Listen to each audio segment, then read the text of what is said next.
Assalamualaikum warahmatullahi wabarakatuh. Waalaikumsalam warahmatullahi wabarakatuh. Innal hamdalillah nahmaduhu wa nasta'inuhu wa nastaghfiruh wa na'udzu bihi min syururi anfusina wa min sayyiati a'malina. May yahdihillahu fala mudilla lahu wa may yudlil fala hadiya lahu. Asyhadu an la ilaha illallah wahdahu la syarika lah wa asyhadu anna sayyidana wa nabiyyana Muhammadan abduhu wa rasuluhu la nabiyya ba'dah. Allahumma shalli wa sallim wa barik ala nabiyyina Muhammad ibn Abdillah wa ala alihi wa ashabihi wa mawalah la haula wa la quwwata illa billah.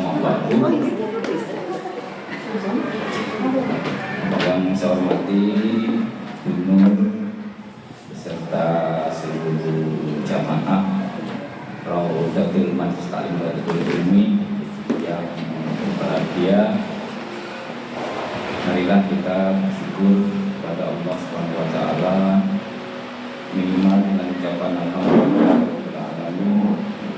di pagi hari ini kita mengawali kajian Islam.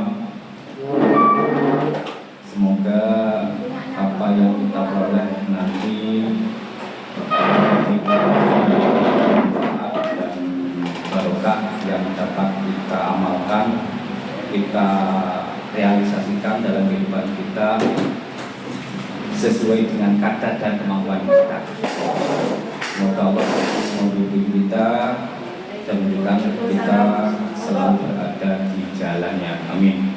Salawat serta salam semoga tercurahkan pada panutan kita, junjungan kita, Nabi Muhammad SAW yang telah mengajarkan kepada kita melalui contoh, bukan hanya sekedar bicara, bukan hanya sekedar memerintah, tapi sekaligus memberi contoh kepada kita baik sikap lahiriah maupun sikap batinnya, baik sikap yang merupakan akhlak beliau dengan manusia maupun hati beliau yang terpancarkan yang dapat dirasakan oleh para sahabat diturunkan kepada para tabi'in, kemudian dari tabi'in ke ulama-ulama, dan insya Allah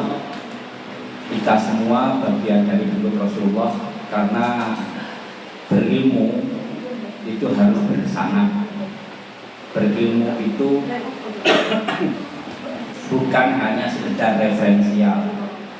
Kalau hanya referensial itu kadang-kadang sering belok.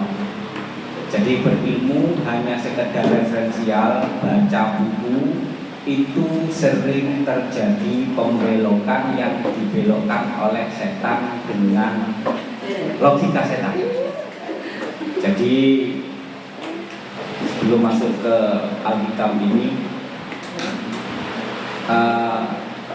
Nabi Adam itu berilmu dan berlogika, tapi ternyata mampu dibelokkan logika beliau oleh iblis.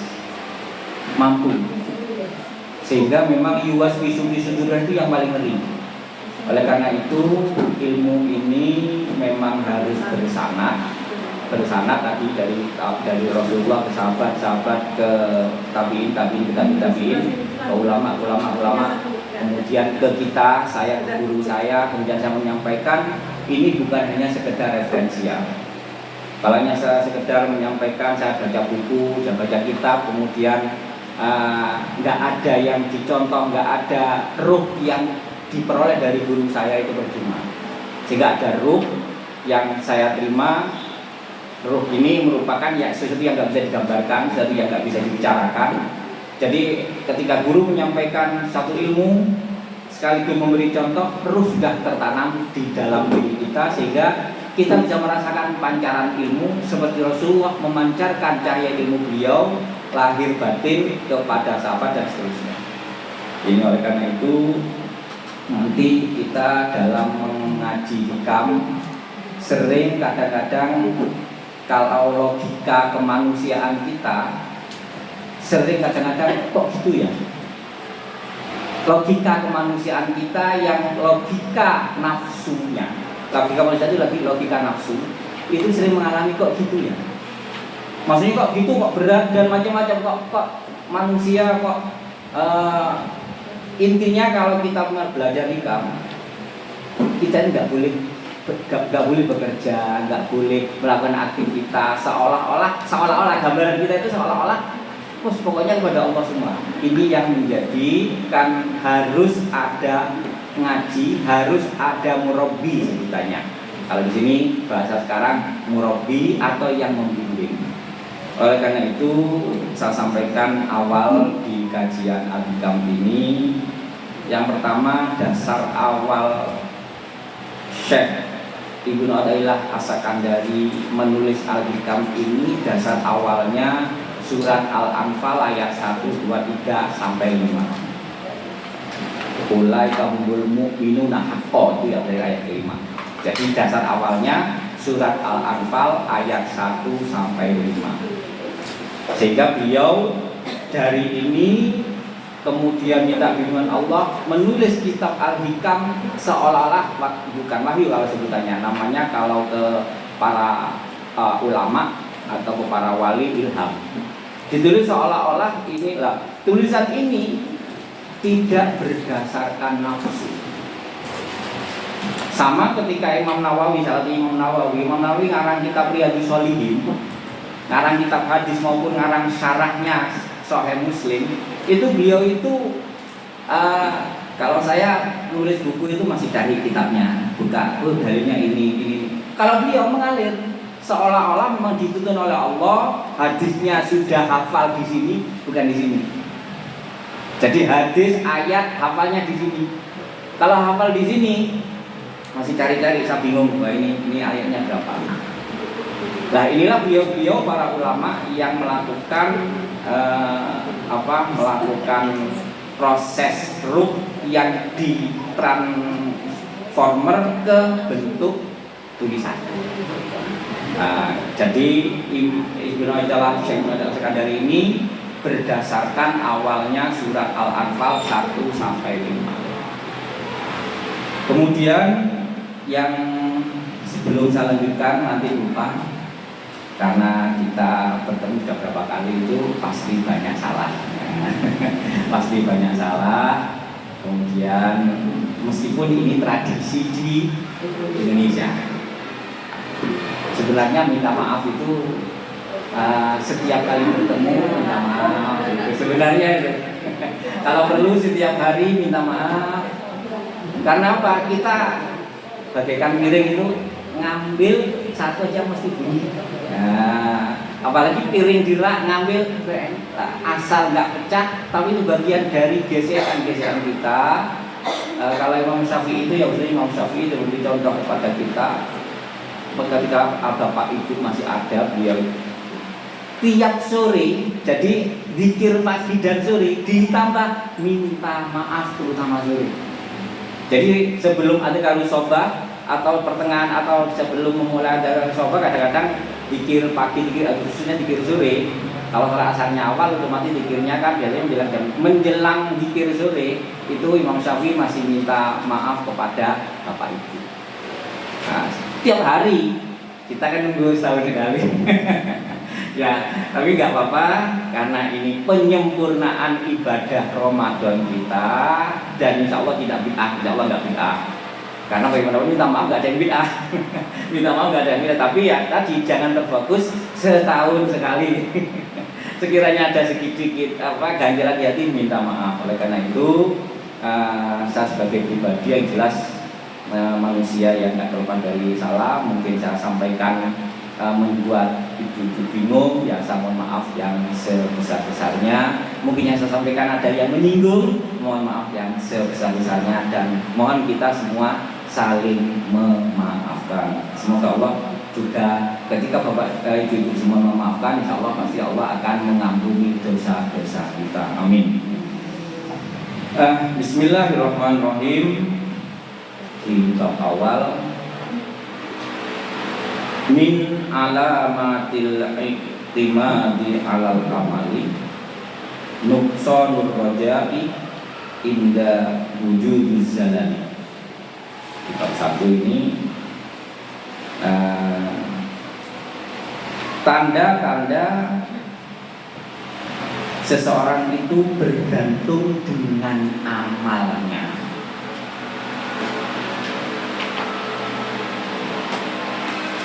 Salah satunya tanda-tandanya adalah berkurangnya pengharapan kepada Allah saat adanya ketergelinciran. Ini top awal mengawali ini satu yang indah sekali. Tapi rasanya berat, tapi nggak berat. Rasanya berat. Bukan berat, dalam, sangat dalam sekali. Maksudnya apa? Yang jelas kita ini ngaji di sini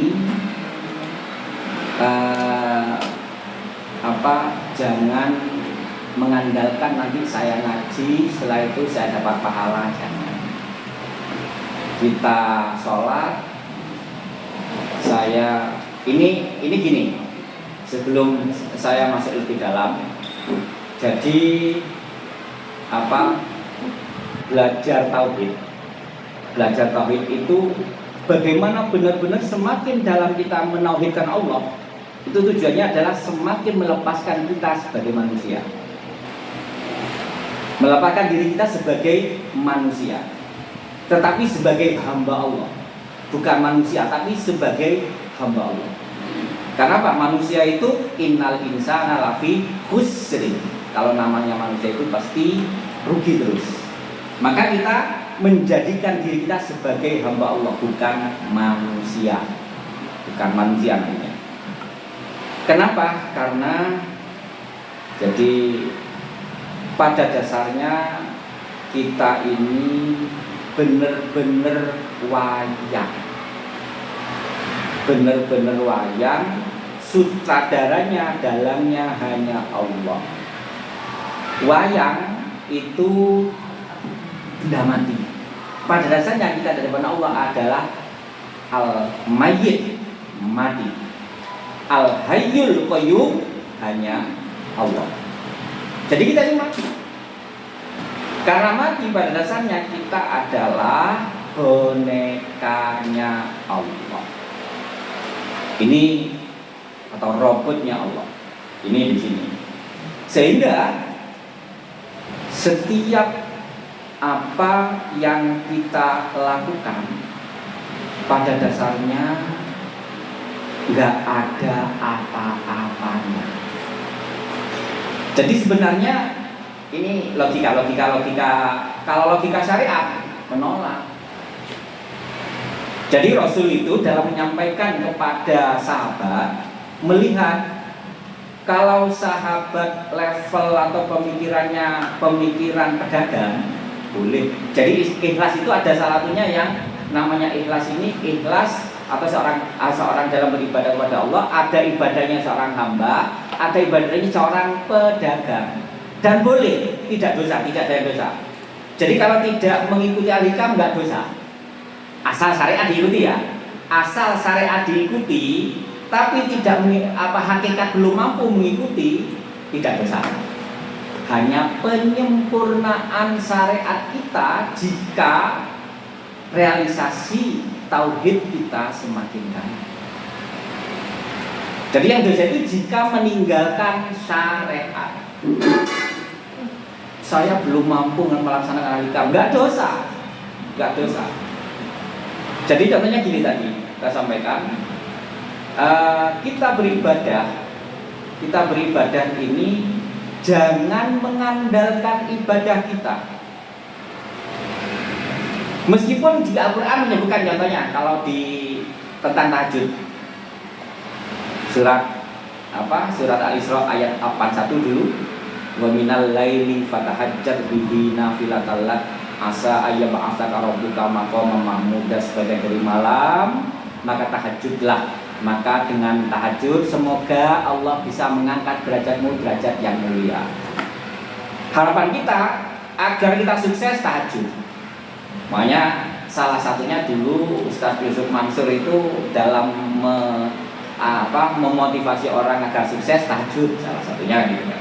Memang benar itu, tapi yang gitu itu adalah ibadahnya seorang pedagang. Ada yang kita berikan, kita memberi kontribusi kepada Allah, seolah-olah memberi kontribusi, kita dapat balasan dari Allah. Boleh, secara syariat boleh. Rasulullah juga mengajarkan ada fadilahnya baca al-ikhlas, ada fadilahnya baca al-falah, ada fadilahnya baca An-Nas, kalau agar kita selamat dari sihir, selamat dari pencurian, baca al-falah, dan macam-macam. Zikir pagi dan sore yang kita lakukan itu semua adalah ada reward yang akan kita terima. Baca lillahima di malam hari atau amanah Rasul di malam hari, 2 ayat terakhir di surat Al-Baqarah, ada reward yang akan kita terima. Itu memang Allah sudah memberikan melalui Rasul balasan-balasan yang akan kita terima, reward yang akan kita terima. Namun kita ingin menyempurnakan reward urusan Allah, kita nggak usah. Memang Allah untuk menyebut reward itu untuk memotivasi kita agar tidak malas. Tujuannya itu. Masih mengetahui sifat kemanusiaan kita. Manusia masih butuh, masih pengen ini, pengen itu. Ya sudah, saya beri. Amalkan ini. Amalkan sholat duha, amalkan tahajud, bersedekahlah biar kamu cukup hidupmu. Diberi seperti itu oleh Allah. Tujuannya apa? Memotivasi kita. Tapi setelah kita melakukan sesuai termotivasi itu dan kita melakukannya, baru kita tata niat kita melalui proses tauhid uluhiyah di dalam hati kita semakin mendalam. Ya, sarannya apa nanti ya? Istiqomah tuh. Kalau sudah istiqomah, insya Allah akan mengalami fase seperti itu nanti. Kalau belum istiqomah, terus pokoknya saya harus sholat tahajud biar nanti, gampang nanti saya gampang terkabul. Nah, gitu awalnya. Tapi kalau sudah istiqomah, sudah nggak berpikir itu. Ini sedikit cerita sebelum masuk di sini. Ada seorang murid di Mekah. Ini zaman tahun 1700-an. Murid seorang syekh di Mekah. Beliau berprestasi. Terus karena berprestasi biasanya kalau murid itu cita-citanya kalau bisa jadi menantu gurunya. Nah, kebetulan gurunya punya putri. Bagaimanapun bisa menanti melanjutkan keilmuannya, melanjutkan sanatnya bisa berlanjut. Itu tradisi, itu memang tradisi. Dan itu memang eman. Anaknya orang soleh, kalau nggak dapat anaknya orang soleh punya eman, makanya mesti mengharap itu. Setelah itu dengan nekat, karena dia sudah berprestasi, pintar di antara para murid itu, sehingga masuk ke gurunya. Sini guru saya mohon maaf sekali, pantaskah saya seandainya menjadi menantu Anda? Langsung terang-terangan si murid. Habis itu apa? Ya sudah, syaratnya kamu 40 hari sholat jamaah di belakangku tepat. Kan Imam Masjidil Haram, sholat di belakangku tepat. Sudah melaksanakan pertama dalam ikut jamaah, karena harapannya ada reward jadi menantu gurunya. Udah satu hari masih ada motivasi seperti itu, seminggu masih ada motivasi seperti itu. Setelah masuk 2 minggu, enjoy dia menikmati sholat jamaah di belakang gurunya. Setelah 1 bulan lupa sudah tujuannya, sehingga setelah sampai 40 hari dipanggil sama kiainya, udah karena kamu saya sudah, intinya jawabannya, saya sudah dalam jamaah sudah nggak ada harapan seperti itu, nggak ada harapan untuk menjadi menantu, sudah hilang harapan. Maksudnya harapan untuk memperoleh reward tadi sudah hilang.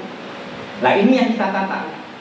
Syariat kita jalani, kemudian nanti hati kita bagaimana menjalani agar bisa lebih ikhlas lagi, lebih berkualitas lagi di hadapan Allah. Yaitu jangan mengandalkan amal perbuatan kita. Sehingga dalam ucapan-ucapan apapun, nantinya ketika Allah yang memberi reward, seandainya memberi reward suatu saat, jangan sampai terucap ini karena tahajud saya. Termasuk doa. Alhamdulillah doa saya telah dikabulkan, saya bisa mencapai ini. Ini di tataran tauhid lah. Kalau manusiawinya nggak masalah nyebut seperti itu, nggak dosa. Doa saya dikabulkan oleh Allah sehingga saya bisa ke Baitullah misalnya. Doa saya dikabulkan oleh Allah, saya sampai bisa seperti ini. Doa saya dikabulkan oleh Allah, anak saya bisa hafal Quran. Ini nyebut seperti ini manusiawi dan tidak dosa. Tetapi agar kita lebih tenang hati kita, jadi lebih Allah, agar harapannya Allah memperhatikan kita lebih. Memperhatikan bukan hanya nggak berharap. Harapan kita nantinya hanya mengharap rahmat Allah, bentuknya nggak usah kita sebut.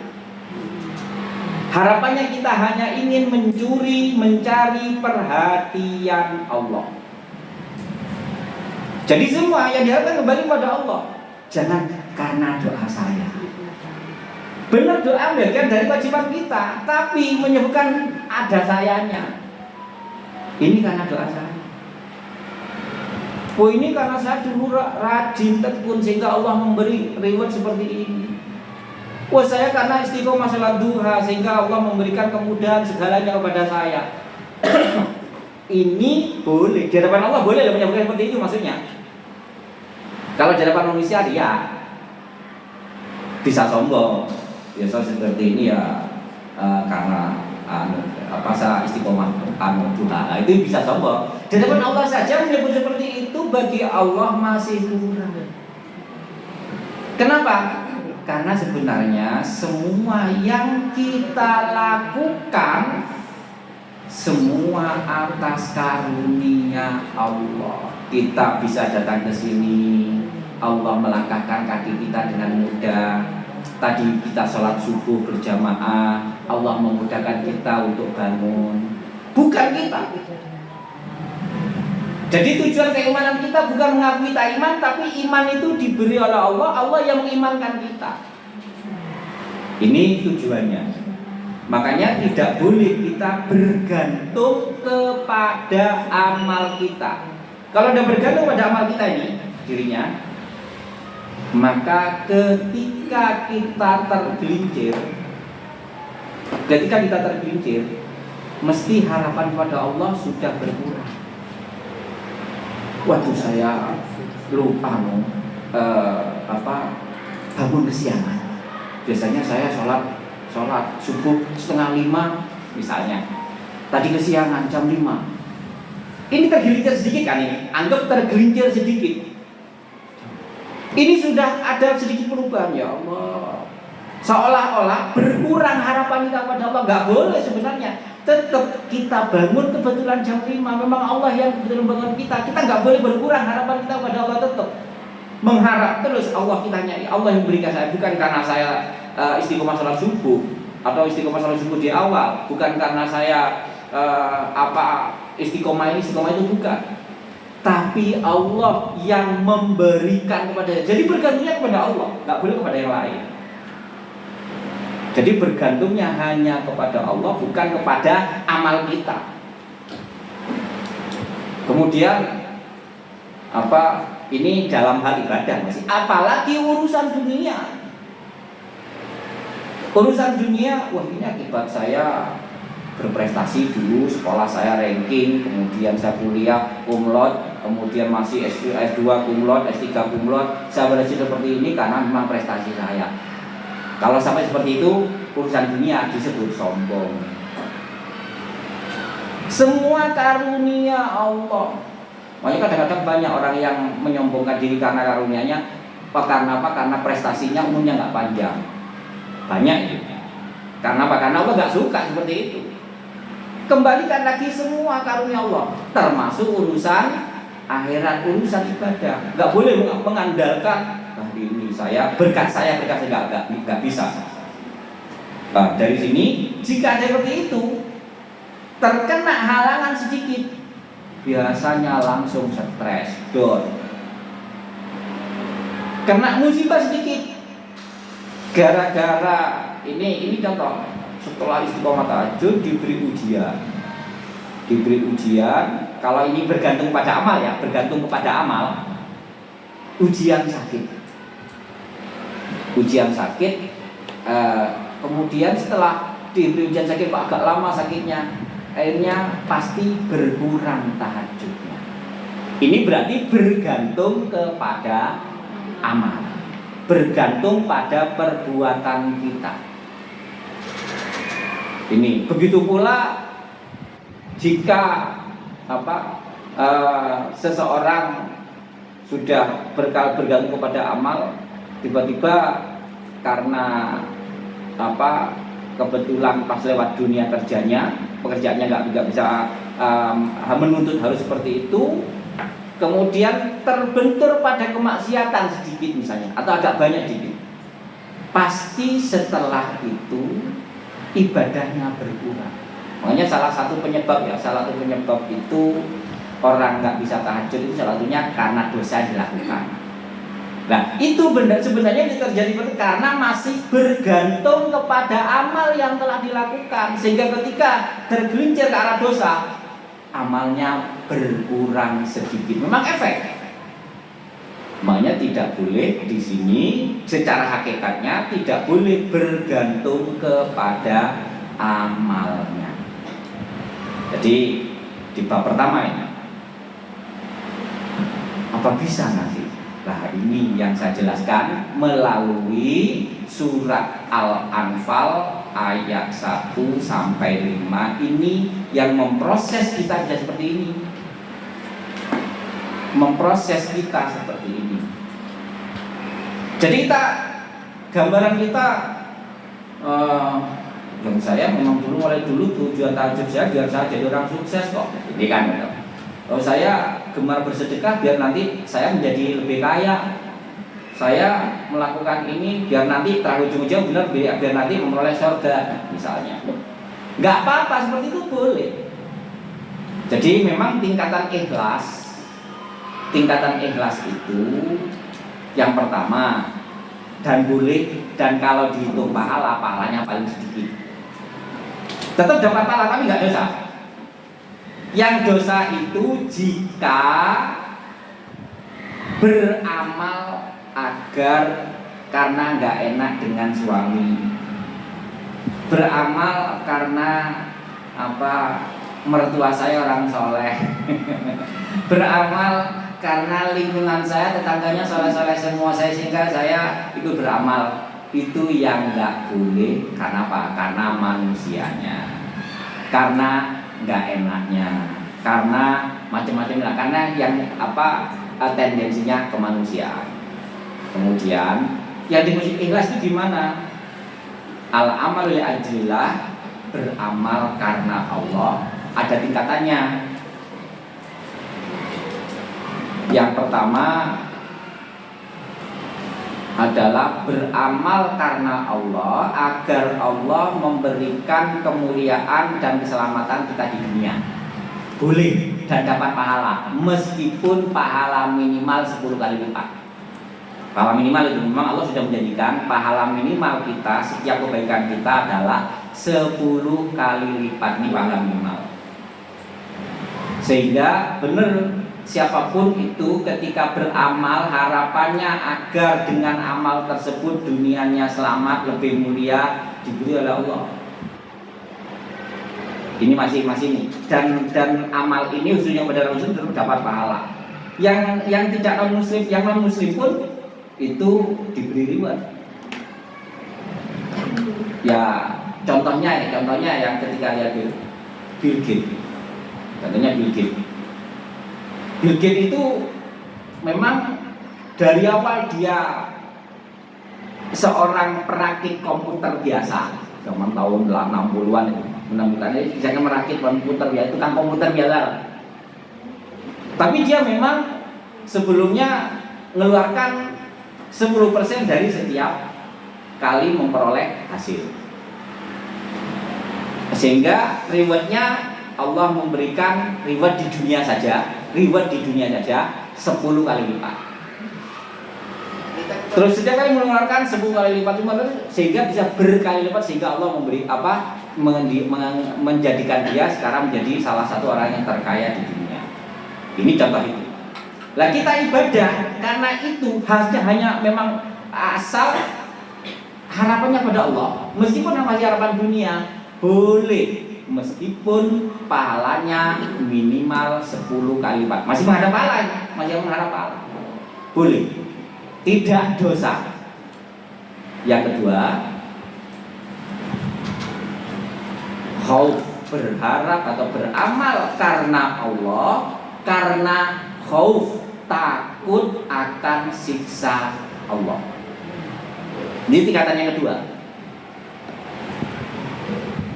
Jadi saya sholat ya agar tidak masuk neraka. Saya sholat agar tidak diazab oleh Allah. Boleh. Tidak dosa. Yang ketiga, roja, mengharap kenikmatan dari Allah. Saya ibadah karena mengharap surga. Ini kategori ikhlas masih. Tingkat kategori ikhlas. Yang terakhir ini beramal karena Allah, hanya mengharap perhatian atau kasih sayang Allah semata. Sudah. Bentuknya sudah nggak berpikir surga, nggak berpikir neraka. Hanya mengharap kasih sayang Allah semata. Jadi sudah, Allah asal kasih dan sayang kepada saya, sudah cukup bagi saya. Ini tingkatan keikhlasan kita. Jangan sampai terbalik keikhlasan kita, jangan sampai melampaui batas ini. Gimana melampaui batas? Seperti yang dilakukan oleh iblis. Ini keikhlasan yang melampaui batas, seolah-olah menjadikan Allah sebagai partner. Kita bukan hamba, akhirnya seolah-olah partner bagi Allah. Gimana? Saya beramal tidak butuh apa-apa, sombong pol. Saya beramal tidak butuh apa-apa, itu sombong pol. Seperti iblis ketika diuji oleh Allah, karena dalam beramal itu iblis itu melebihi malaikat, sampai diberi reward oleh Allah menjadi direktur gudangnya surga. Jadi, dan sejak iblis diciptakan tidak pernah keluar dari surga. Kalau malaikat masih sempat keluar, diperintah oleh Allah untuk, malaikat Jibril diperintah oleh Allah untuk mengambil sari-sari kehidupan ketika mau menciptakan Nabi Adam. Diciptakan dari tanah, mengambil dari di luar surga untuk membentuk Nabi Adam. Iblis nggak pernah. Kenapa? Karena awalnya memang ibadahnya luar biasa, seolah-olah tidak butuh balasan. Lah kemudian gara-gara merasa tidak butuh alasan, gara-gara ibadahnya benar-benar ikhlas, muncul apa? Saya lebih baik dibandingkan malaikat Jibril. Saya lebih baik dibandingkan malaikat Mikail. Malaikat awal itu kan itu. Saya lebih baik dibanding malaikat Jibril. Saya lebih baik dibandingkan malaikat Mikail. Lah apalagi hanya dengan Adam. Ibadah saya lebih ikhlas dari mereka. dan lebih kuat dari mereka. Jadi kalau ibadahnya malaikat kan nggak pernah berhenti beribadah, terus malaikat beribadah. Masih ada harapan. Harapannya mengharap rahmat Allah. Harapannya mengharap rahmat Allah. Makanya kalau kita menyebut malaikat alaihis, masih mengharap pemberian Allah. Dan bentuk pemberiannya kembali pada Allah. Tapi kalau iblis nggak butuh apa-apa. Sehingga ketika diminta diperintah oleh Allah untuk kepada dan ana khairum minhu, aku lebih baik dari dia, disebut di Al-Qur'an.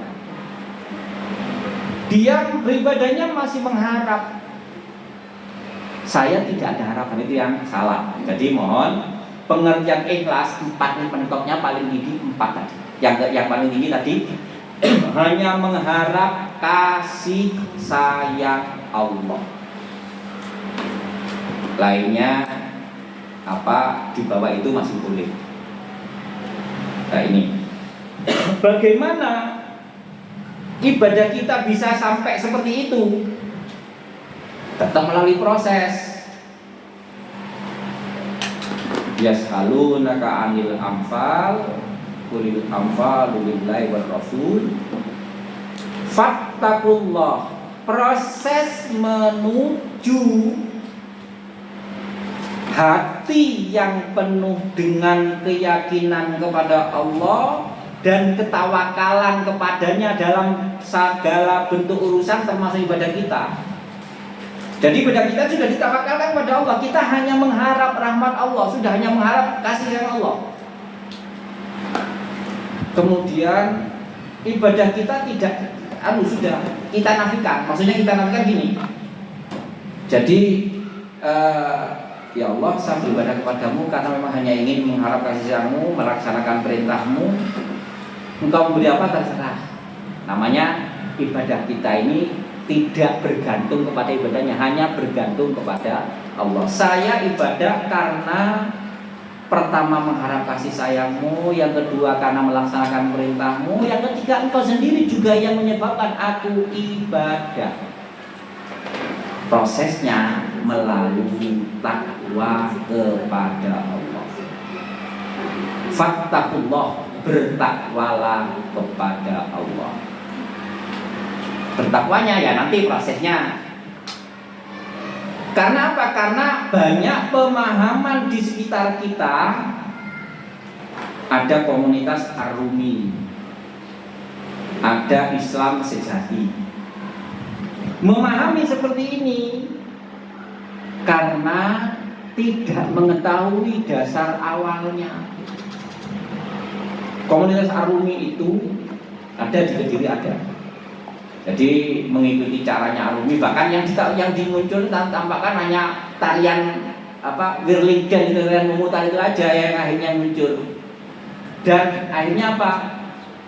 Pemahamannya asal kita sudah ingat kepada Allah, pasrah pada Allah, sudah semua ini dari Allah. Itu bahaya. Itu namanya pemahaman Jabariyah. Saya gini ya karena Allah. Akhirnya saya nggak salat juga karena Allah ini yang mau jemaah. Saya mencuri juga karena Allah. Itu makanya proses untuk menuju seperti itu. Pertama fattaqullaha, takwa kepada Allah. Gak bisa. Yang saya tahu, saya banyak kenalan, ada komunitas Ar-Rumi, ada Islam Sejati. Itu kalau Islam Sejati itu biasanya kalau ritualnya ada ritual ternyata ada ritual. Jadi bohong mereka kalau saya sudah ternyata ada ritual di Gunung Kelut kan. Saya pas sore-sore saya ingin tadabbur alam di Gunung Kelut. Ini kok banyak kelompok kami ini nanti habis ya jam 8 mau ritual di puncak sana di terowongan di mana itu. Saya ada ritualnya untuk apa? Agar bisa lebih mengenal Tuhan. Islam sejati. Begitu pula komunitas Ar-Rumi ternyata sama. Ada ritual entah nyanyi atau gimana, berkumpul di satu ruangan ngaku dengan tawakal, nggak usah lewat media, ternyata juga lewat media. Kita kan sempat dikritik, saya sempat omong-omongan. Cuma omongan mengenal Tuhan lewat sholat kan lewat media, ya percuma. Kita sudah gak mengenal media. Ternyata dia itu ternyata media. Lah, sama kita memahami seperti ini. Wah, nggak perlu media, salah, bahaya. Kenapa tadi? Ya sudah, saya korupsi karena Allah yang membaca korupsi. Ini pemahamannya bahaya. Makanya bisa memahami gini dan bisa melaksanakan realisasinya, prosesnya fattaqullaha. Bertakwalah kepada Allah dulu. Jadi nggak bisa langsung ujuk-ujuk, wah saya menjadi orang ikhlas gini, nggak bisa, melalui proses takwa. Seorang waliullah Uwais Al-Qarni sampai Rasulullah SAW kirim salam kepada beliau melalui proses takwa dulu. Sampai melalui Umar bin Khattab sama Ali bin Abi Thalib, Rasulullah kirim salam ke Uwais Al-Qarni, seorang yang memang menjadi wali Allah yang tidak diketahui oleh siapapun. Proses Uwais Al-Qarni menjadi seorang yang tidak diketahui oleh siapapun termasuk Rasulullah.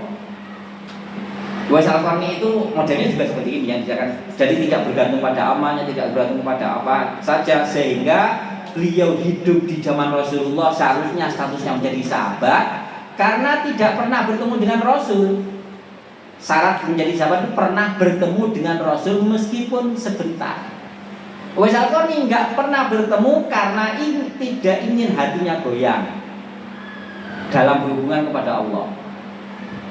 Ini karena apa? Karena beliau bergantung hanya pada Allah. Tapi proses seperti ini, Uwais Al-Qarni itu pertama belajar pada sahabat, belajar sholatnya, belajar ibadah yang diajarkan oleh Rasul, belajar kepada salah satu sahabat dan sahabat tidak tahu. Akhirnya beliau melaksanakan apa yang dipelajarinya melalui proses bertakwanya, muncullah hati seperti Uwais Al-Qarni. Enggak ujuk-ujuk saya seorang yang tidak ingin diketahui saya, tidak. Proses bertakwa dulu. Akhirnya dengan bertakwanya, keibadahnya kepada Allah, ada keyakinan memunculkan. Jadi saya dalam beribadah kepada Allah sudah hanya ingin Allah yang mengetahui saya, hanya ingin biar Allah yang beri rahmat saya, yang membimbing saya. Saya saking takutnya agar hati ini tidak mudah goyang, saya tidak ingin diketahui oleh manusia, termasuk Rasulullah. Sehingga Allah yang mengabarkan kepada Rasul, ada seorang hambaku yuqalu lahu Uwais Al-Qarni, yang diberi nama Uwais Al-Qarni, seorang gini-gini. Akhirnya Rasulullah menyampaikan kepada Umar bin Khattab sama Ali bin Abi Thalib, carilah orangnya Al-Qarni, cirinya seperti ini, kalau ketemu dia sampaikan salam untuknya. Ini Al-Qarni. Jadi proses kita tidak bergantung pada amal, bertakwa dulu, biar tidak menjadi jabariyah semua wis kehendak Allah. Ini pasrah yang salah. Saya di sini kehendak Allah benar, habis itu kita keluar, habis itu ada mangga orang, ini juga namanya Allah, ini juga kehendak Allah, Masya Allah, ini proses yang salah. Jadi takwa dulu. Gimana takwa? Ya begitu, mengikuti Rasulullah Sallallahu Alaihi Wasallam. Terus yang kedua, fattaqullaha wa aslihu dzata bainikum. Berbuat baiklah di antara kalian. Berbuat sebaik-baiknya. Ternyata prosesnya nggak boleh individual, hanya hubungan kita kepada Allah, tidak. Seorang yang bergantung kepada Allah semata tetap melalui proses manusiawi. Wa aslihu dzata bainikum. Berbuat baiklah di antara kalian. Hubungan dengan manusia baik akan mempengaruhi proses ketawakalan kita kepada Allah, tidak bergantung kepada amal kita, tapi hanya bertawakal, pasrah kepada Allah semata. Gimana? Ya, karena namanya perhubungan baik dengan antara kita dengan kita yang lain, nggak ada rasa iri. Kalau masih ada rasa iri, unek-unek di hati, apalagi marah, Apalagi tambah lebih jauh lagi sampai ngerasani, ya itu kan, sampai ngerasani. Unek-unek di hati ini mempengaruhi proses hati kita pasrah pada Allah. Kalau hubungan kita dengan manusia sudah baik ya, antara kita sudah baik, nggak ada unek-unek, nggak ada ganjalan, nggak ada iri hati. Kita zikir tuh enak, akan musuh. Kalau masih ingat manusiawinya, aduh, sana sudah punya kenikmatan ini, dia sudah termasuk kemarin menghadapi pemilu, aduh pilihan saya kok kalah misalnya. Nah, itu berarti hubungan kita dengan manusia masih kurang baik. Wa aslihu dzata bainakum, biar itu proses Allah yang menentukan. Kita hanya ikhtiar dengan ikhlas. Ikhtiar biar nanti Allah yang menentukan, saya hanya ikhtiar saja. Setelah itu sudah nggak perlu kita. Nah, ketika masih ada hati di antara kita, masih ada unek-unek dalam bahasa doa kita di surat Al-Asr itu, wala taj'al fi qulubina ghillan. Masih ada ghillan di surat Al-Hasyr itu. Ayat 10. Doa di Al-Hasyr ayat 10 itu. Jadi ya Allah, janganlah jadikan hati saya ada unek-unek kepada orang lain. Unek-unek itu bisa dalam bentuk sombong, unek-unek bisa dalam bentuk iri hati, unek-unek bisa dalam bentuk kemarahan, unek-unek bisa dalam bentuk dendam. Ini unek-unek gila. Dalam bahasa di surat Al-Asr ayat 10 itu gila. Nah, sehingga ini dihilangkan mulai sedikit dikikis. Nah, ini prosesnya. Kalau sudah hati kita di antara kita ini sudah nggak ada hilang, nggak ada unek-unek, pasti kita nanti pasrah pada Allah, datang pasrah. Jika masih kena sedikit kemudian crash, marahnya sampai 3 hari. Marahnya sampai 3 hari. Marah sekilas nggak masalah, Rasul juga pernah marah, tapi sekilas. Habis itu kembali lagi kepada Allah, ini urusan Allah. Nah, ini sehingga kita tetap bisa baik kepada orang. Ini bisa baik kepada orang. Ya seperti Rasulullah. Hadis meskipun dhaif awalnya, tapi karena yang mendapatkan sangat banyak, menjadi tingkatannya meningkat, yaitu Rasulullah menyuapi seorang Yahudi yang mengolok-olok beliau ini. Nah, ini kan proses. Kalau nggak hati kita dipenuhi dengan hati yang lepas dari namanya gilang, dari namanya unek-unek, pasti Rasul pasti juga sudah berhenti. Jadi sudah pada itu. Kalau dapat itu, hati kita dengan Allah lebih mudah untuk membuat pasrah, namanya pasrah bongkoan bahasa kita. Wa aslihu dzata bainikum. Yang kedua prosesnya berbuat baik di antara kita. Setelah itu wa atiullaha wa rasulahu, taat kepada Allah artinya melaksanakan syariat, proses menuju ini. Makanya kan saya sampaikan dalil awalnya Syekh Ibnu jelaskan dari surat Al-Anfal ayat 1 sampai 5. Jadi kalau hanya memahami ini saja, kadang-kadang kalau nggak dijelaskan gini, nantinya bisa tersesat sampai tadi Jabariyah. Wes aku nggak beramal ya sama saja, semua dari Allah. Nah, gitu bahaya. Nggak boleh bergantung kepada Allah. Sebaiknya saya nggak amal, sebaiknya saya sudah nggak melakukan ibadah. Kalau sudah Allah menentukannya, yang menentukan insya Allah, yang menentukan nanti mati insya Allah, itu bahaya. Makanya dijelaskan dalamnya ini. Taat kepada Allah melalui syariat yang telah diajarkannya. Kalau kita bisa mengamalkan semaksimal mungkin, maka semakin mudah kita untuk mencapai seperti itu. Bagaimana kita mengamalkannya?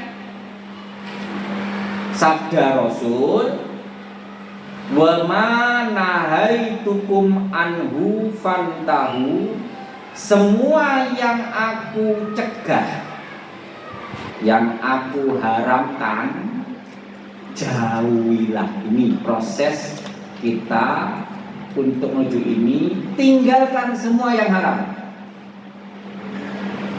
Ini untuk yang haram. Jadi proses penekanan Rasul ini untuk meninggalkan yang haram dulu semua proses. Jadi kalau ibadah tidak pelan-pelan, nanti yang haram dulu tinggalkan. Jadi nggak ada dispensasi untuk yang haram. Nggak ada dispensasi untuk yang haram, nggak ada. Kemudian saudara menuju syariat. Wa ma ataitukum anhu faktu mastatoktum. Apa yang aku bawa, maksudnya contoh-contoh dari Rasul, amalan-amalan dari Rasul.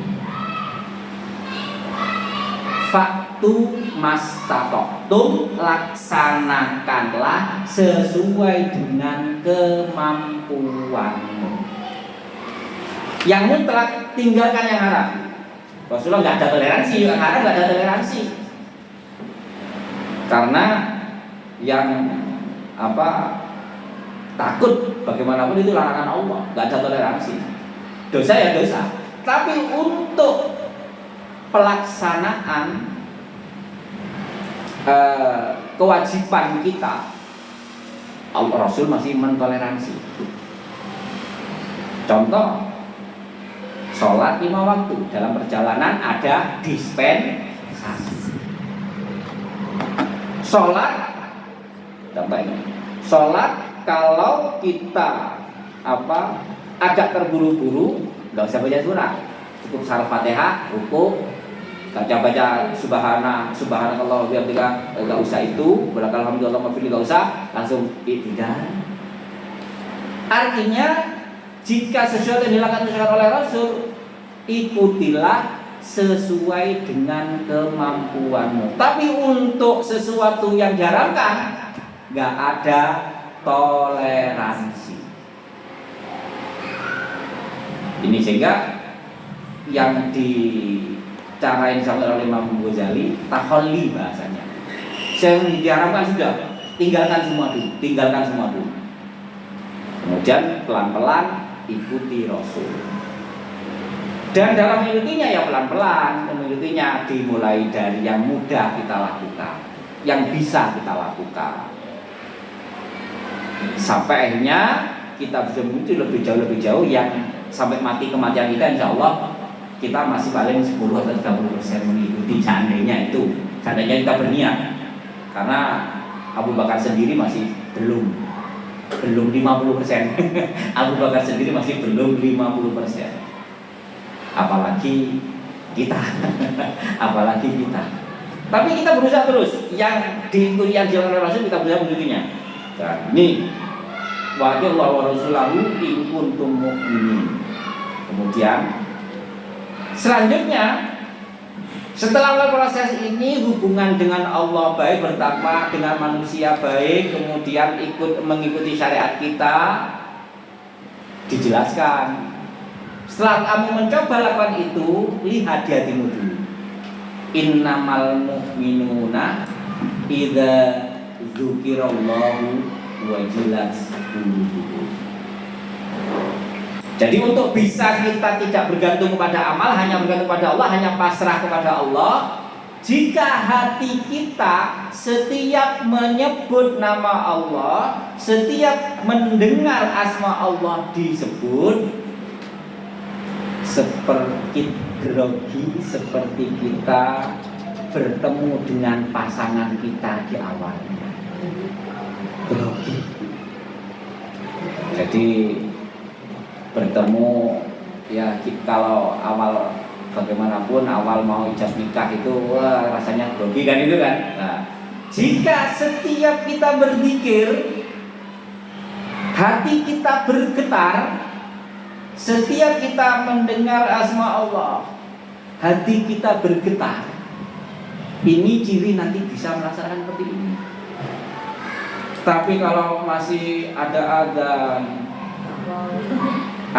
dengar adzan masih santai dengan ini, masya Allah, masih santai dengan ini, yaitu berarti kita prosesnya belum tepat. Jadi kalau sudah hati kita sudah ada getaran saat menyebut nama Allah, saat disebut asma Allah, kita akan mengalami seperti ini. Ini jadi lihat dari hati kita dulu. Dari kita. Kalau belum seperti itu, tingkatkan lagi aslihu data bainikum sama ati Allah wa rasulahu. Berbuat baik kepada sesama manusia dan taat pada Allah dan Rasulnya, tingkatkan lagi. Baru bisa proses seperti ini. Tujuannya syariat itu untuk membentuk hati itu dulu. Hati yang bisa bergetar ketika disebut asma Allah, yaitu ya semakinlah kita tumbuhkan rasa kasih kepada manusia sehingga sampai nggak ada unek-unek kepada siapapun meskipun itu orang yang berbeda prinsip dengan kita. Jadi kalau ada demikian, perbedaan syariat sudah nggak menjadikan kita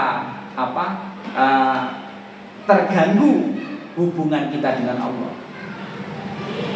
Makanya kalau kita belajar hakikat, belajar tauhid ini, perbedaan syariat sudah ada dasarnya sendiri-sendiri kok. Yang kuno dari Imam Syafi'i, hadisnya dari Abdullah bin Amr bin As, ada kok. Yang nggak pakai kuno ya ini Imam Ahmad, hadisnya ini.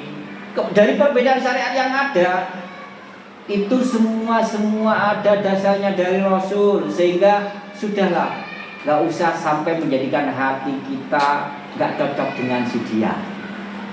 Hati kita berbeda dengan sudah, nggak sampai ada seperti itu. Ya sudah, yang penting sama-sama bagaimana kita mencari ridho Allah, mencari rahmat dari Allah.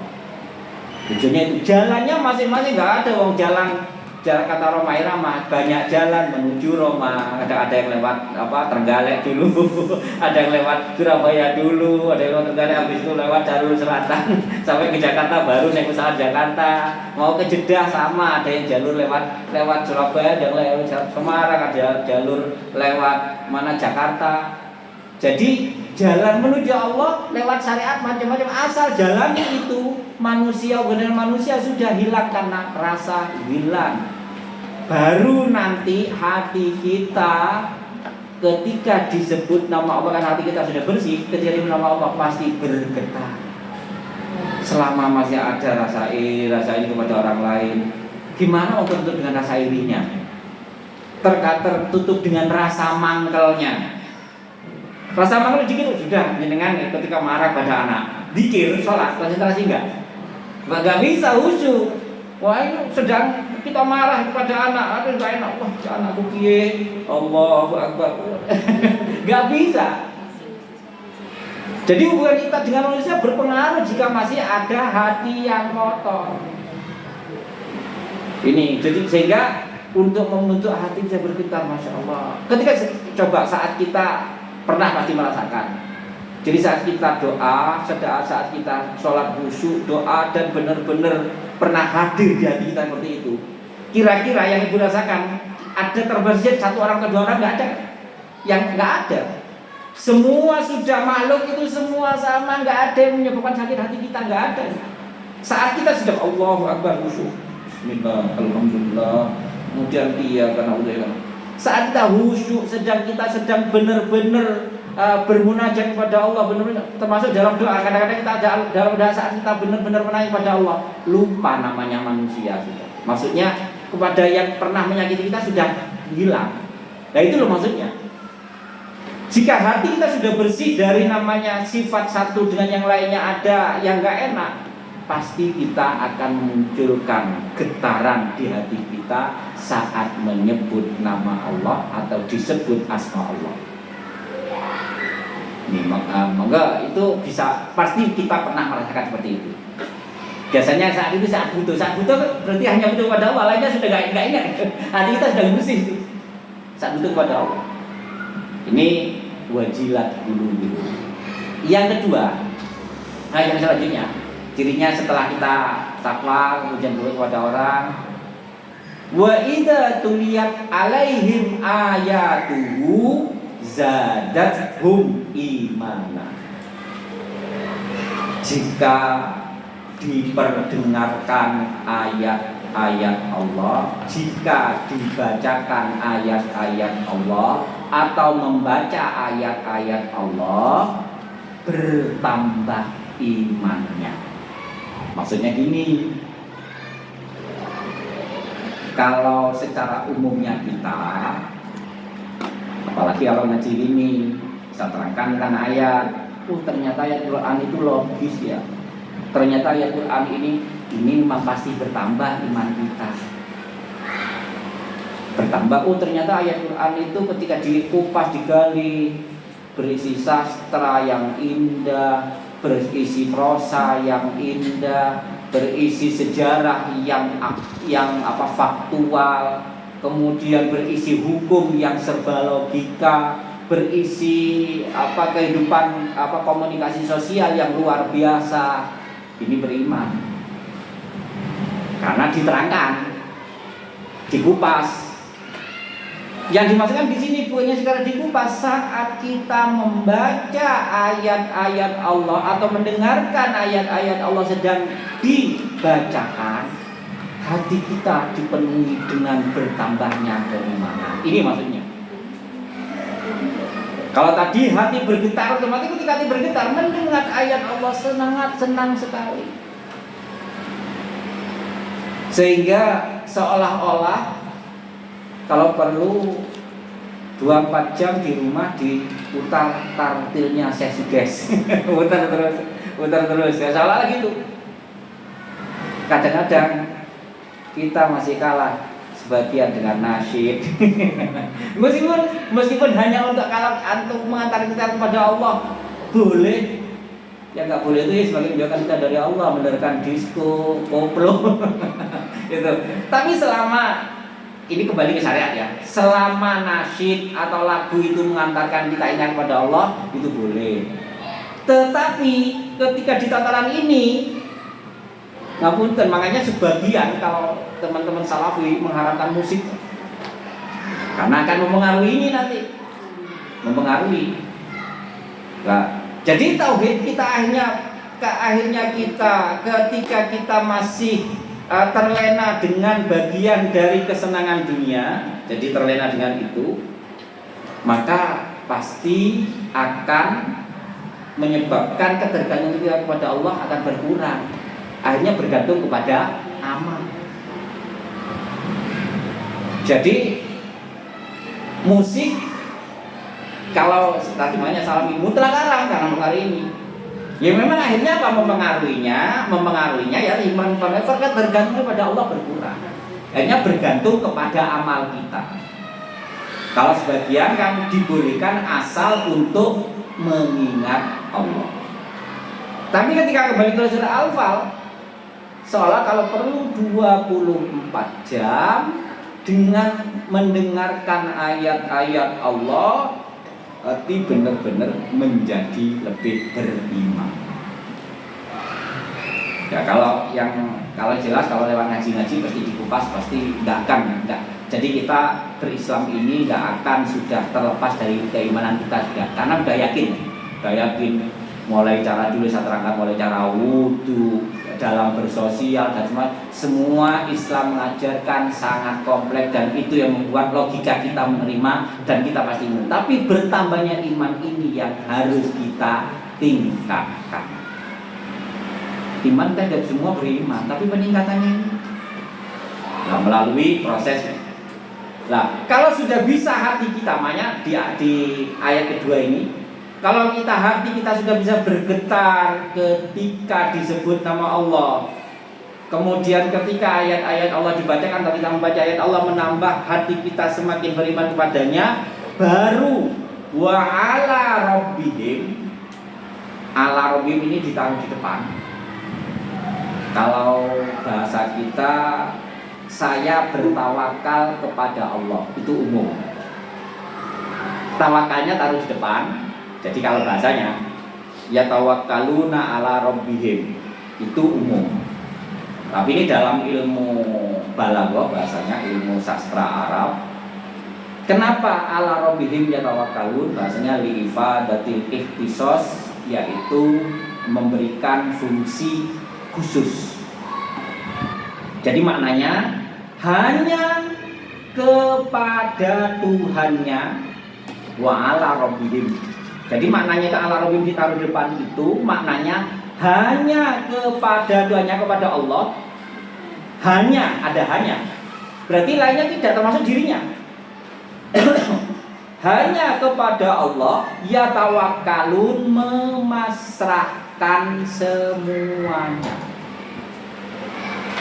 Jadi nggak bergantung kepada prestasinya, nggak bergantung kepada amalnya, nggak bergantung kepada hatinya lagi juga, sudah nggak bergantung.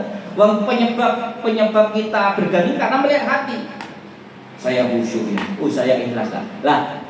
Sudah nggak berpikir ikhlasnya, sudah nggak berpikir khusyuknya, sudah nggak berpikir. Tapi melalui proses tadi, sudah nggak berpikir ibadahnya. Saya ibadah karena kewajiban. Semua kembalikan lagi kepada Allah. Jadi hanya kepada Tuhannya, hanya kepada Allah. Ya tawakkalun, mereka memasrahkan seutuhnya, nggak pernah melihat dirinya. Bahkan kalau perlu, ini ungkapannya para ya termasuk pernah diungkapkan oleh Abu Bakar, ya Rasul juga mengajarkan. Kalau kita menyebut di hadapan Allah itu, kalau perlu berawal untuk mencapai seperti ini, sebut buruknya di hadapan Allah.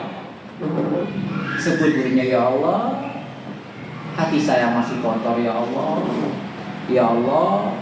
Jadi nggak ada yang banggakan kita. Saya masih banyak dosa ya Allah, sering melupakanmu ya Allah. Saya dalam 24 jam ini paling saya hanya ingat padamu, misalnya 10 jam, 14 jamnya saya sering melupakanmu ya Allah, misalnya. Awalnya kita nggak sampai pada 8 jam. Masya Allah. Itu. Jadi kita untuk mencapai seperti ini, salah satunya yang dilakukan oleh Rasul, yang paling banyak Abu Bakar terutama, paling banyak menyebut di hadapan Allah keburukan kelemahan kita. Ya Allah, dari balik saya dulu sampai sekarang masih banyak dosa yang belum sempat saya tobati ya Allah. Saya lebih banyak melupakanmu ya Allah daripada mengingatmu. Saya masih banyak hati sekali kepada orang-orang, masih banyak menyimpan yang nggak enak ya Allah. Saya masih nggak suka ke si A, masih nggak suka ke si B, masih nggak suka ke si. Itu kelemahan saya ya Allah. Itu nggak ada yang perlu dibanggakan dari kita. Ini tujuannya untuk mencapai ini. Akhirnya apa? Hanya berharap, bergantung, pasrah kepada Allah. Jadi ini mengajarkan Masya Allah, belajar ini akhirnya ke manusia itu punya baik, isinya husnudon terus, nggak akan ada rasa-rasan pasti itu. Kalau dia penting nggak akan ada rasa-rasan. Ya karena itulah Allah menciptakan dunia seperti ini, dibantu Allah mengizinkan iblis untuk menggoda dengan berbagai macam cara. Salah satunya adanya pemilu juga begitu. Ini kita berpikir, wah ini dengan ini adanya pemerintahan yang gini akhirnya menyebabkan hati kita ternodai lagi. Benar, hati kita ternodai gara-gara berarti kurang pasrah kepada Allah. Makanya salah satunya mengapa ngaji kami ini baik, meminimalisir kemurkaan Allah meskipun banyak kemaksiatan yang merajalela, banyak kedoliman yang merajalela. Tapi kalau kita tidak kembali ke ini, tidak kembali mengingat lagi kembali kepada Allah, wah hancur. Mengapa? Salah satunya ini analisis saya saja. Indonesia cenderung aman. Karena salah satunya yang dikaji kembali ke tauhid uluhiyah, kembali semua kepasrahan kepada Allah. Sedangkan di beberapa khususnya Timur Tengah, gejolak di sana juga Islamnya bagus. Karena ngapunten, syariat mengedepankan ubudiyah dan syariat, hati di antara manusia kurang ditata. Sehingga sedikit perbedaan angkat senjata. Makanya di beberapa tempat kok aman terus karena salahnya kembali ke ini.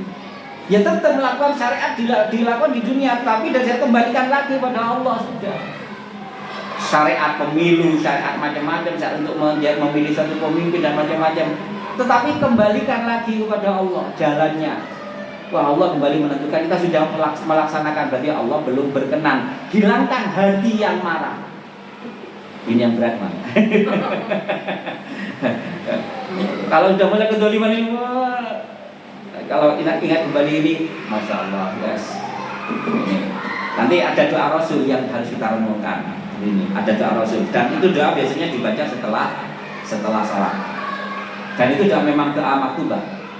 Doa maktubah. Dan ini kalau kita pahami, baru kita akan memahami makna ini. Memahami makna ini. Jadi masih ayat 2 ini untuk berjalan untuk menuju proses ini. Jadi wa'ala hanya kepada Allah ya tawakal pasrah. Termasuk khusus juga memperhatikan amal kita, nggak memperhatikan prestasi, nggak memperhatikan apapun. Kalau perlu mengawali bisa seperti ini, yang diperhatikan diri kita untuk pasrah pada Allah hanya kelemahan kita. Makanya ada salah satu seorang, jadi seorang ini zamannya salah satu ahli hadis namanya Abdullah bin Mubarak, salah satu ulama ahli hadis. Beliau belajarnya akhirnya menyampaikan model-model seperti ini, akhirnya ke muridnya ini, saatnya muridnya ada Abu Hasan Asyadili, kemudian muridnya sampai ini yang menuliskan ini. Karena udah proses, salah satunya si Abdullah bin Mubarak ini waktu itu berkunjung ke salah satu jamaahnya seorang yang kaya raya. Habis itu menemukan salah satu hamba saya pas di situ, seorang hamba saya yang feeling atau firasat seorang ulama, ya bagaimanapun luar biasa tajamnya. Dia wali. Hamba saya ini seorang Buddha ini wali. Kemudian bertanya kepada muridnya, kepada jamaahnya, gimana ini fulan, seandainya saya beli itu gimana? Karena apa? Karena ketika hamba saya ini merasakan rezekinya, juraganya, rezeki yang punya itu luar biasa. Akhirnya sama hamba sama juraganya, sudah ini saya nggak bisa menjualnya karena saya maneman. Akhirnya dalam hukum Islam ada namanya memerdekakan sebagian. Sehari merdeka, sehari ikut ini. Dan proses perbudakan itu waktu itu ya nanti kalau kita membahas perbudakan asumsinya jangan buruk ya, nanti ada proses. Oh, Islam kok masih mengajarkan perbudakan? Nanti ada proses. Islam itu mengajarkan memerdekakan budak, intinya itu. Karena perbudakan sampai sekarang pun ternyata kenyataannya Amerika masih memperbudak orang-orang yang dijajah di sekitar Timur Tengah banyak. Jangan bisa terlepas meskipun PBB menghapus semua jenis perbudakan, tapi realitanya ketika Amerika Serikat menduduki daerah Timur Tengah banyak diperbudak kenyataannya. Tapi kembali Islam mengajarkan itulah. Kembali ini ke seorang budak ini, akhirnya besok aja sampean temui dia merdeka. Akhirnya ketemu, diajak jalan-jalan. Ternyata ketika di hari saat dia merdeka, dia membuat tali untuk dijual di pasar untuk mencari penghidupannya. Setelah itu apa? Setelah itu diajak jalan-jalan.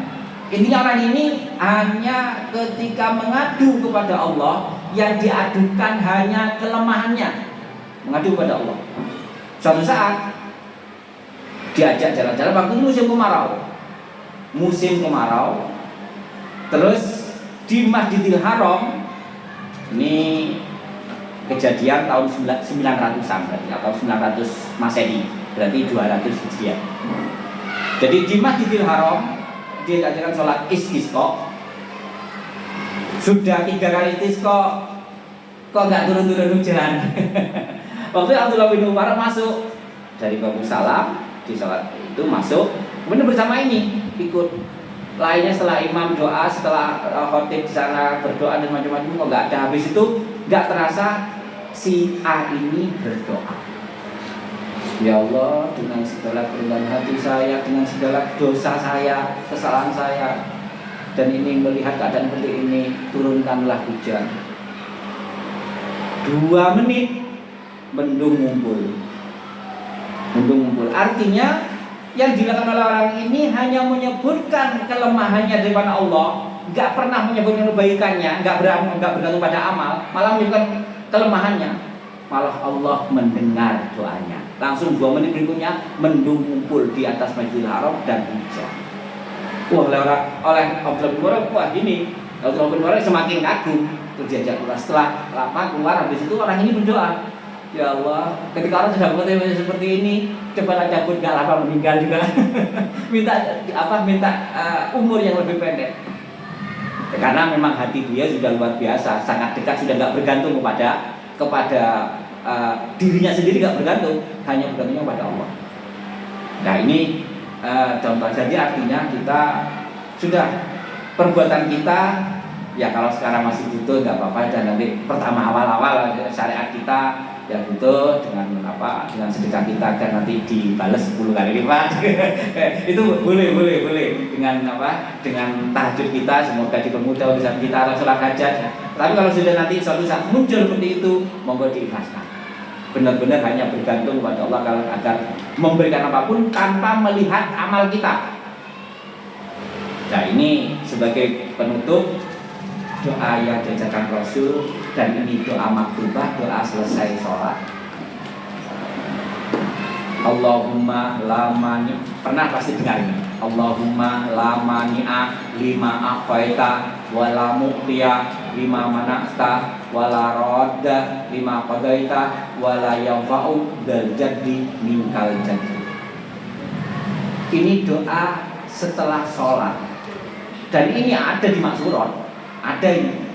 Allahumma la mani'a lima a'taita wa la mu'tiya lima mana'ta wa la radda lima qadaita wa la yanfa'u dzal jaddi minkal jaddi. Terutama memahami di belakangnya. Sehingga tujuannya ternyata Rasulullah mengajarkan doa ini untuk apa? Untuk kembali agar tidak bergantung kepada amal. Maknanya, Allahumma ya Allah, la mani'a, tidak ada yang bisa mencegah lima a'taita, terhadap apapun yang telah akan kau berikan kepada dia, tidak ada yang bisa mencegah. Ini agar kita tidak bergantung pada amal. Sehingga kembali, kalau saya masih merasakan tetap saya merasakan gak enak, Pak, berusaha meskipun berusaha sekuat tenaga dengan MK, dengan ini ternyata gak hasil misalnya, karena tidak ada bisa juga ketika apa yang telah kau berikan. Wala mu'tiya, dan tidak ada yang bisa memberi lima manakta, terhadap apa yang engkau cegah. Wala radda, dan tidak ada yang bisa menolak lima qada, terhadap apa yang telah engkau tentukan, engkau kodokkan, engkau tentukan. Yang terakhir, wala yanfa'u, tidak bermanfaat, dzal jaddi, kepada orang yang tekun. Jaddu al jaddu, ketekunannya. Artinya mengingatkan kepada Rasulullah, mengingatkan kepada kita, meskipun engkau tahajud sebanyak-banyaknya, tekun tahajud, sebenarnya tidak bermanfaat kepadamu kalau kamu tidak bergantung kepada Allah, kalau kamu mengandalkan tahajudmu. Meskipun engkau sholat duha sebanyak-banyaknya tiap hari, gak pernah berhenti, tapi tidak bermanfaat kepadamu kalau Allah tidak berkenan. Wala yanfa'u, tidak bermanfaat, jadi kepada orang yang tekun, al-jaddu, ketekunan. Yang berarti kita kesimpulannya, ngaji ini jangan membuat kita mundur, tetap maju, syariat dijalani, menata hati kita agar jangan terjebak ke yang apa yang kita jalani. Ini tujuannya. Disitulah kita nanti akan menemukan keikhlasan dan kepasrahan yang sebenarnya. Disitulah kita nanti akan merasakan kebahagiaan yang sebenarnya. Ini dari kajian kita pada pagi hari. Semoga dapat memperbaiki hati kita. Semoga dapat semakin meningkatkan ibadah kita dengan meningkatkan harapan kita hanya kepada Allah SWT.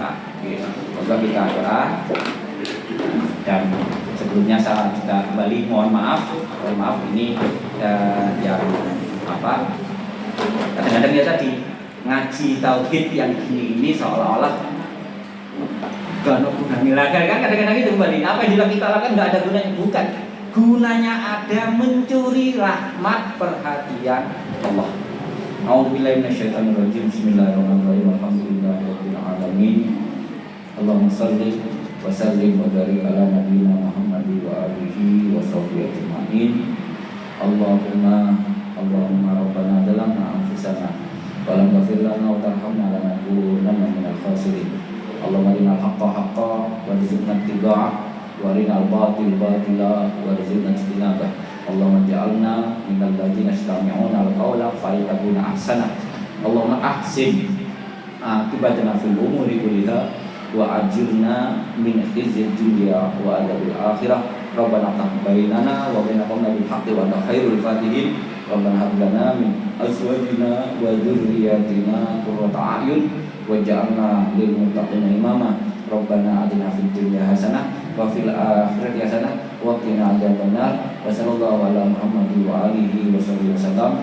Walhamdulillahirabbil alamin. Kurang lebihnya mohon maaf, dan semoga Allah menerima doa kita bukan karena kita, tapi menerima doa kita karena memang kehendak Allah, sehingga kita nanti menjadi orang-orang yang dipilih, menjadi orang-orang yang selalu dekat dengan yang kurang lebihnya mohon maaf. Dan Allah majma'in. Subhanallahumma wa bihamdika asyhadu an la ilaha illa anta astaghfiruka wa atubu ilaik. Assalamualaikum warahmatullahi wabarakatuh.